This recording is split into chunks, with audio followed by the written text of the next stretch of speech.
जय हो छठी मैया की। छठी मैया का आशीर्वाद आपके पूरे परिवार पर सदैव बना रहे। छठी माता के लिए एक लाइक तो बनता है। दोस्तों, छठ पूजा में छठी मैया को ये 3 चीजें कभी मत चढ़ाना। भूल से भी ऐसी छठ पूजा कभी मत करना। इससे घोर पाप लगता है और व्रत टूट जाता है। छठी मैया हो जाती हैं क्रोधित। दोस्तों, हिंदू पंचांग के अनुसार छठ पर्व हर साल कार्तिक मास के शुक्ल पक्ष की षष्ठी यानी छठी तिथि के दिन मनाया जाता है। ये पर्व हर साल दीपावली के 6 दिन बाद मनाया जाता है, जो नहाय खाए की परंपरा से शुरू होता है।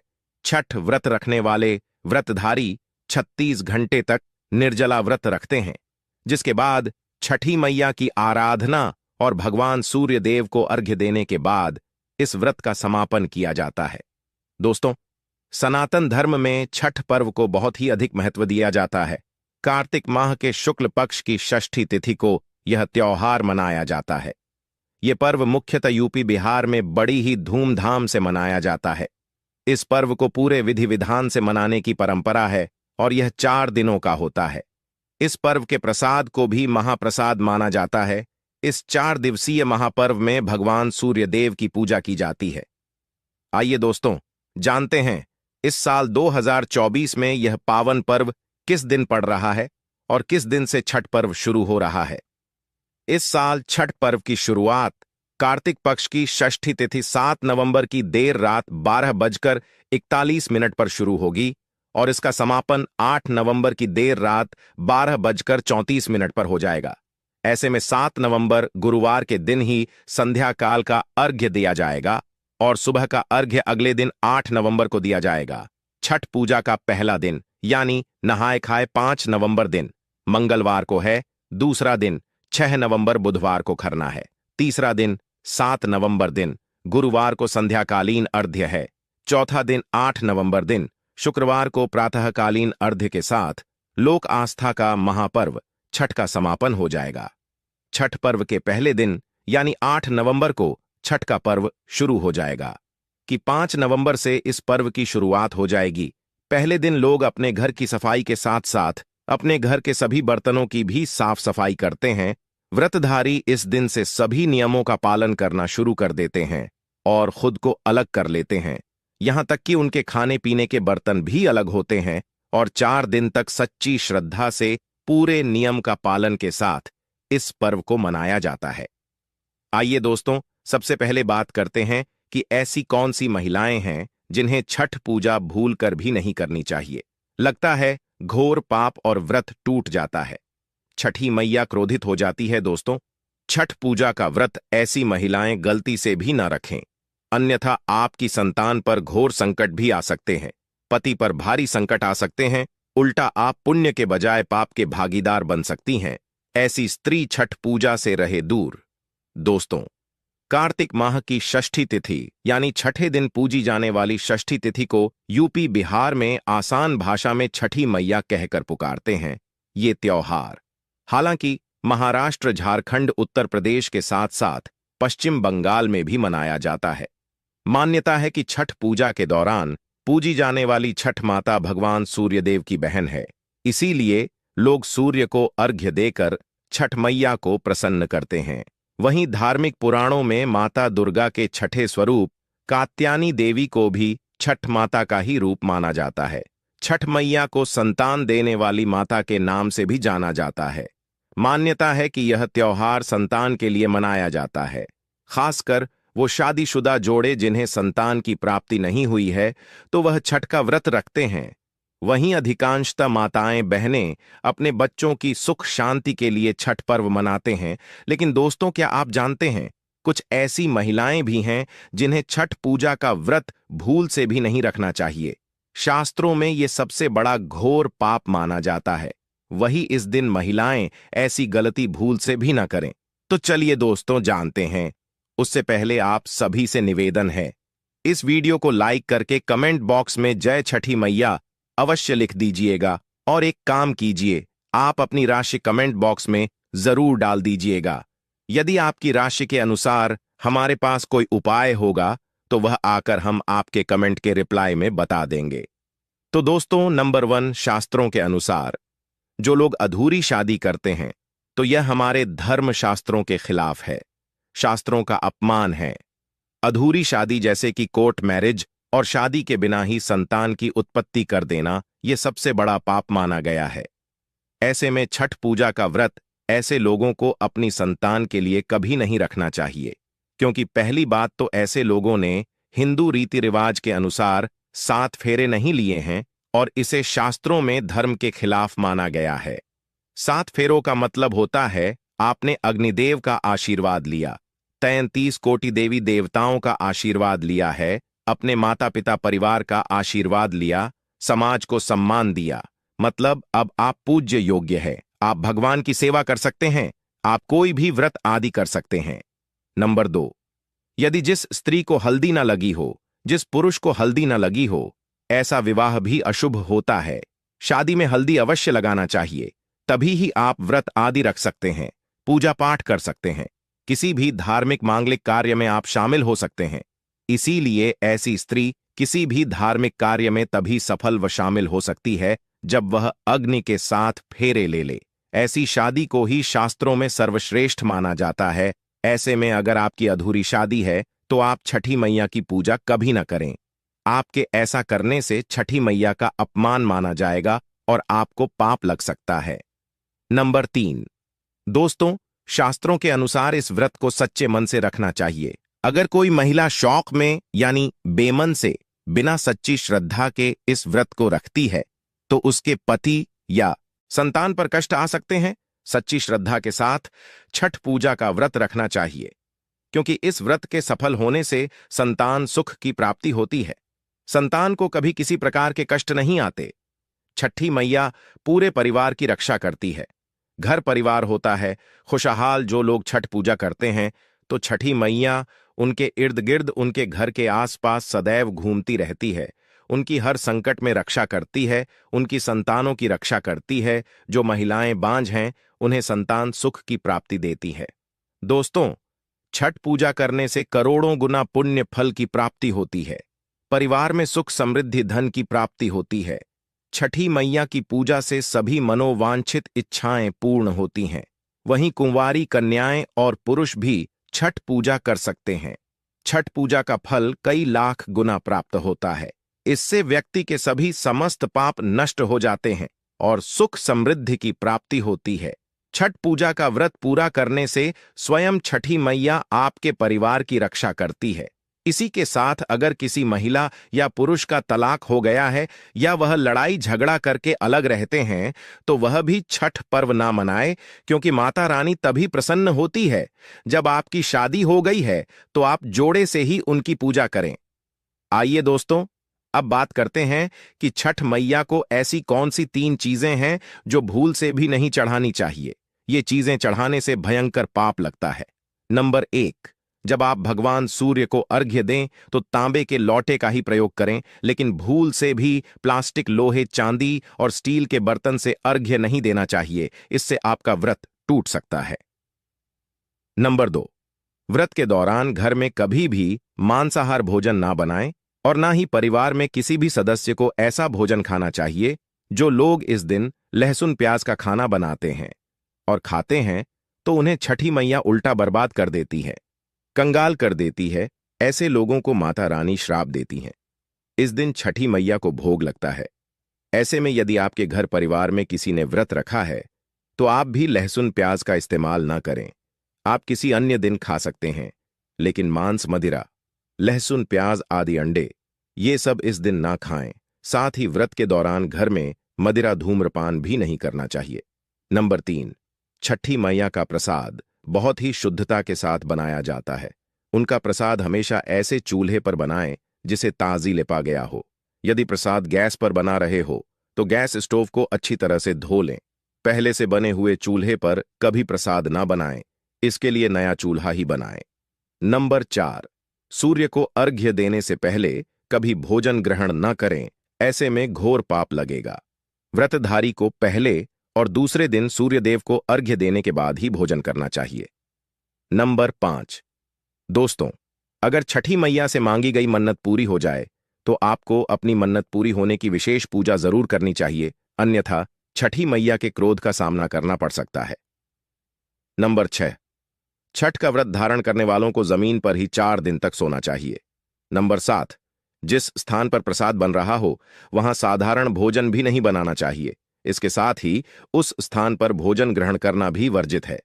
नंबर 8, प्रसाद बनाते समय अगर आपका हाथ नमक का हो, आपने नमक स्पर्श किया हो, तो नमक का हाथ भी पूजा की किसी भी वस्तु या प्रसाद को नहीं छूना चाहिए। नंबर 9, पूजा के दौरान अपनी वाणी पर संयम रखें। बुरी बातों और आदतों से इस दिन पूरी तरह से दूरी बनाए रखें। जुबान पर गंदे विचार भी नहीं लाना चाहिए। छठी मैया का आशीर्वाद पाने के लिए मन में किसी प्रकार के गंदे विचार नहीं लाने चाहिए। नंबर 10, दोस्तों, इन दिनों में पूजा के दौरान घर में झूठे बर्तन और गंदे कपड़ों का ढेर बिल्कुल नहीं होना चाहिए। इससे छठी मैया क्रोधित होती है और व्रत टूट जाता है। छठी मैया को साफ सफाई बहुत पसंद है। व्रत के दौरान आप अपने घर को साफ सुथरा रखें और गंगा जल का पूरे घर में छिड़काव अवश्य कर लें। इससे पूरा घर पवित्र हो जाता है और छठी मैया का आशीर्वाद प्राप्त हो जाता है। दोस्तों, अब हम आपको छठी मैया की कृपा पाने के लिए एक ऐसा उपाय बताएंगे जिससे आप बहुत जल्दी धनवान बन जाएंगे। अगर आपने ये उपाय कर लिया तो आपको दुनिया की कोई भी ताकत करोड़पति धनवान बनने से कोई नहीं रोक पाएगी। आपको उत्तम जीवन साथी, धन संपदा, सकारात्मक ऊर्जा प्राप्त करने से कोई नहीं रोक पाएगा। यह उपाय आप कहीं कॉपी पर लिखकर रख लें। यह उपाय आपके बहुत काम आएगा, तो इस उपाय को ध्यान से सुनिए, आपकी कायाकल्प हो जाएगी। यह उपाय छठ पूजा वाले दिन ही करना है। आइए जानते हैं इस उपाय के बारे में। दोस्तों, ये उपाय करने के लिए आपको लेना है एक नमक का पैकेट। अब नमक आप पिसा हुआ या डली वाला ले सकते हैं, और एक पानी की बोतल, और 1 रुपए की दक्षिणा, तथा 100 ग्राम की सरसों के तेल की बोतल, और 50 ग्राम सूखी लाल मिर्च पाउडर, 500 ग्राम चावल और 500 ग्राम काले उड़द की दाल, 11 रुपए के बताशे। इन सभी 8 सामग्री को एकत्रित कर लें। किसी कपड़े में बांध लें या थैली में ले लें। सभी सामग्री को मिक्स मत करना, अलग अलग पैकेट में रखकर एक ही थैली में डाल लीजिए। अब इस सामग्री को ले जाकर के किसी गरीब व्यक्ति को दान में दे देना। इस उपाय को करने के बाद आपकी सभी इच्छाएं पूरी ना हो तो आप मुझे बताना, आपका भाग्य बदल जाएगा। यदि आप व्यापारी हैं तो आपका व्यापार पहले से दोगुनी चौगुनी तरक्की करेगा। यदि आप स्टूडेंट हैं तो आपका मन पढ़ाई में खूब लगेगा, सरकारी जॉब लगेगी, संतान की प्राप्ति होगी। विवाह में देरी हो रही है तो विवाह भी हो जाता है। घर में यदि कोई बीमार व्यक्ति है और खाट पर पड़ा है तो यह दान करें, वह तुरंत ठीक हो जाएगा। बहुत फर्क पड़ेगा दोस्तों। यह उपाय हम भी जरूर करते हैं। दोस्तों, अब जानते हैं छठ पूजा की जरूरी बातें। दोस्तों, यह पर्व 36 घंटे का निर्जला व्रत का पर्व 4 दिन तक चलता है। नहाए खाए से इसकी शुरुआत होती है। खरना के भोजन ग्रहण करने के बाद यह व्रत शुरू हो जाता है। उषा अर्घ्य देने के बाद ही इस व्रत का पारण किया जाता है। तो जब जान लेते हैं कि आखिर छठ पूजा में किन देवी देवताओं की पूजा होती है। छठ पूजा के पर्व में भगवान सूर्यदेव, उनकी पत्नी उषा और प्रत्युषा, इसके अलावा सूर्यदेव की बहन छठी मैया की पूजा का विधान है। माना जाता है इस दौरान सूर्यदेव की उपासना करने से मान सम्मान और तरक्की मिलती है। दोस्तों, अब जानते हैं कि छठी मैया कौन है। तो धार्मिक शास्त्रों के अनुसार छठी मैया यानी षष्ठी मैया संतानों की रक्षा करने वाली देवी मानी जाती है। प्रकृति ने अपने आप को 6 भागों में बांटा है। इसमें 6 अंश सर्वश्रेष्ठ मातृदेवी के रूप में जाना जाता है। छठ माता ब्रह्मा जी की मानस पुत्री हैं। छठ पूजा में डूबते सूर्य को अर्घ्य क्यों देते हैं, आइए इसके बारे में जानते हैं। दोस्तों, शास्त्रों में सूर्योदय के समय सूर्य देव की पूजा का विधान है, लेकिन छठ पूजा में अस्तगाम सूर्य यानी डूबते हुए सूर्य को भी जल अर्पित किया जाता है। छठ पर्व में पहले दिन डूबते और बाद में दूसरे दिन उगते हुए सूर्य को अर्घ्य देने का यही संदेश है कि जो डूबा है उसका उदय होना निश्चित है। इसलिए विपरीत परिस्थितियों से घबराने के बजाय धैर्यपूर्वक अपना कर्म करते हुए अपने अच्छे दिनों के आने का इंतजार करना चाहिए। कर्ण ने भी की थी छठ पूजा। पौराणिक कथा के अनुसार सबसे पहले सूर्यपुत्र कर्ण ने सूर्य की पूजा कर छठ पर्व का आरंभ किया था। भगवान सूर्य के परम भक्त कर्ण प्रतिदिन कई घंटों तक कमर तक पानी में खड़े होकर उन्हें अर्घ्य देते थे। सूर्य की कृपा से ही वह महान योद्धा बने। आज भी छठ पर्व में अर्घ्य देने की परंपरा चली आ रही है। इससे वंश वृद्धि का वरदान मिलता है। उगते सूर्य को अर्घ्य देकर व्रत संपन्न होता है। दोस्तों, अब बात करते हैं छठ पूजा में व्रत पारण कैसे किया जाता है। तो सबसे पहले छठ का व्रत खोलते समय पूजा में चढ़ाया प्रसाद जैसे ठेकुआ, मिठाई ग्रहण करें। फिर कच्चा दूध पिए। कहते हैं भोग का प्रसाद खाने के बाद ही व्रत पूरा माना जाता है। इस दिन कुछ विशेष उपाय करने से सूर्य से जुड़े दोष कम होते हैं और शुभ फलों की प्राप्ति होती है। आइए जानते हैं दोस्तों इन उपायों के बारे में। पहला उपाय, छठ पर्व की सुबह जल्दी उठकर स्नान आदि करने के बाद पूर्व दिशा में मुख करके कुश के आसन पर बैठें। अपने सामने बाजोट पर सफेद कपड़ा बिछाएं और उसके ऊपर भगवान सूर्यदेव का चित्र या प्रतिमा स्थापित करें। इसके बाद सूर्यदेव की मंत्रोच्चार पूजा करें और गुड़ का भोग लगाएं। पूजा में लाल कुमकुम और लाल फूल का उपयोग अवश्य करें। दूसरा उपाय, छठ पर्व के दिन सुबह स्नान आदि करने के बाद पहले सूर्य को अर्घ्य दें। इसके बाद गुड़ एवं कच्चे अक्षत यानी चावल बहते हुए जल में प्रवाहित करें। अगर सूर्यदेव को प्रसन्न करना हो तो इस दिन पके हुए चावल में गुड़ और दूध मिलाकर के खाना चाहिए। इस उपाय को करने से भी सूर्यदेव प्रसन्न होते हैं। तीसरा उपाय, छठ पर्व की सुबह जल्दी उठकर स्नान आदि कार्यों से निवृत्त होकर सूर्यदेव को अर्घ्य दें। अब पूर्व दिशा की ओर मुख करके कुश के आसन पर बैठकर रुद्राक्ष की माला से सूर्यदेव के मंत्र जैसे एयूएम भास्कराय नमः, एयूएम सूर्यदेवाय नमः इन मंत्रों का जाप करें। चौथा उपाय, छठ पर्व पर तांबे का सिक्का या तांबे का चौकोर टुकड़ा बहते हुए जल जैसे कि नदी में प्रवाहित करने से कुंडली में स्थित सूर्य दोष कम होता है।